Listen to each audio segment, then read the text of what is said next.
If you're part of a bids and awards committee, you know the drill. Your world revolves around one thing: following the procurement law, period. So when something called Green Public Procurement comes along, it's fair to ask, what is this going to mean for me? Well, today, we're going to show you that GPP isn't some whole new set of rules to learn. Think of it as a powerful upgrade to the process you already know inside and out. And that brings us to the big question, right? How can you, in your role, make choices that are good for the environment, but still stay 100% compliant with the law and your duty to find the lowest calculated and responsive bid? It can feel like you're trying to walk a tightrope, but the great news is, it's not a conflict at all. GPP is designed to give you a clear, legal pathway to do both. Okay, so let's break down what GPP actually is. At its core, it's really simple. It's about adding smart, environment-focused criteria into the technical specifications you already write. Now, the most important part, and I really want to stress this, is that it works within the system you already use. It absolutely does not change that final goal, finding the lowest calculated and responsive bid. It just gives us a smarter, more forward-thinking way to define what responsive really means. So, here's a quick look at where we're headed. We've kind of covered the what. Next, we'll get into how the first batch of products were chosen. There's a real science to it. Then we'll open up the GPP toolkit that's been designed for you. After that, we'll see some real-world examples in action, and we'll wrap up with maybe the most critical piece of the puzzle, verification, and your role in making sure it all works. All right, let's jump in. First up, choosing the products. You might be wondering, with all the things the government buys, where you even begin? Well, it wasn't a random choice. A really solid, systematic framework was used to figure out which products to prioritize first, making sure that GPP could be both practical and impactful from day one. Now, this is the really interesting part, the how. Every potential item was scored against these 6 criteria. And notice, it's not just about which item is the greenest. It's about things that matter in the real world of procurement. Is the market even ready to supply these things? What does this mean for the cost? And, super important for you, are these new specs even practical to check and verify? This balanced approach is what makes GPP work in the real world, not just on paper. And you can see that framework in action right here. Just look at multi-copy paper and toilet paper. They both scored really high. Why? Well, the numbers tell the story. The market is ready, the environmental benefit is significant, and look at that. The cost implications are actually positive. This whole process wasn't based on a hunch. It was driven by data to build a solid foundation for the GPP specifications. Okay, so we've got our data-backed list of products, but how do you actually translate that into your bidding documents? This is where your GPP toolkit comes in. And I want you to think of these guidelines less like another thick policy manual and more like a set of ready-to-use tools designed specifically for you and your secretariat. And every tool in that kit, every spec sheet looks exactly like this. It follows the same clear 5-part structure every single time.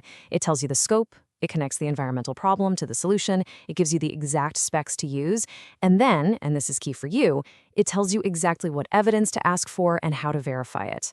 That consistency is there for a reason, to make your job simpler and more straightforward. Let's make this super concrete with our toilet paper example. The environmental problem? Forest destruction. Pretty simple. The GPP approach? Just as direct. You require products made with recycled content. See that? It's a straight line from the problem to the solution that you can write into your very next procurement. Okay, so we've seen the structure, we understand the why. Now let's get down to the nuts and bolts. What are the actual technical specs that you will be putting into your bidding documents? This is where the theory becomes practice. For toilet paper, it really comes down to this one simple number: 100%. The technical specification is clear and clean. The product must be made from 100% recycled fiber. That's it. No ambiguity. It's clear for you, it's clear for the supplier, and it directly addresses that environmental impact we just talked about. Now let's switch gears to something like computers. Here, the goal isn't recycled content, it's fighting that huge mountain of e-waste. The spec is a 5-year guarantee on replacement parts after the model is no longer produced. Think about what that does. It extends the life of the product, which saves the government money in the long run, and it keeps electronics out of the landfill. It's a shift from just buying a device to procuring a durable, long-term asset. And one more quick example just to show you how broad GPP can be. Let's talk about water conservation. For any new toilets being installed, the spec is a maximum full flush of 6.0 liters. Again, notice how simple and measurable that is. It's just one number, but when you apply that across thousands of government buildings, you're talking about a massive nationwide impact on water savings. So, we've got these great specs on paper. They're clear, they're measurable. But this brings us to what is probably the single most important question for every BAC member out there. How do we actually make sure this is all being followed? Let's talk about verification. And let's be honest, this is the question that really matters. You can write the perfect green specification, the supplier can sign the form and say, yes, we comply, but how can you actually be sure? How do you protect the integrity of the process and make a decision with confidence? Well, the GPP framework is very clear on this. The burden of proof is squarely on the supplier. It's not enough for them to just check a box.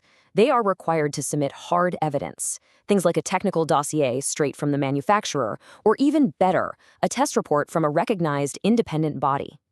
Your job isn't to be a scientist. Your job is to request the proof and evaluate it.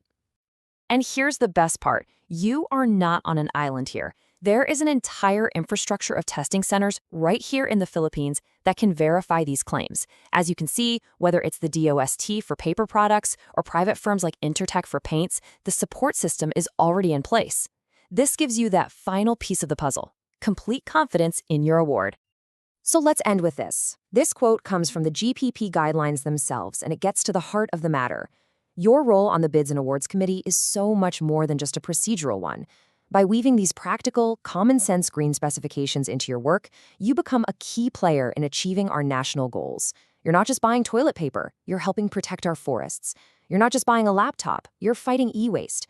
GPP gives you the tools to add incredible value to what you do, building a more sustainable future for the Philippines with every single procurement you oversee.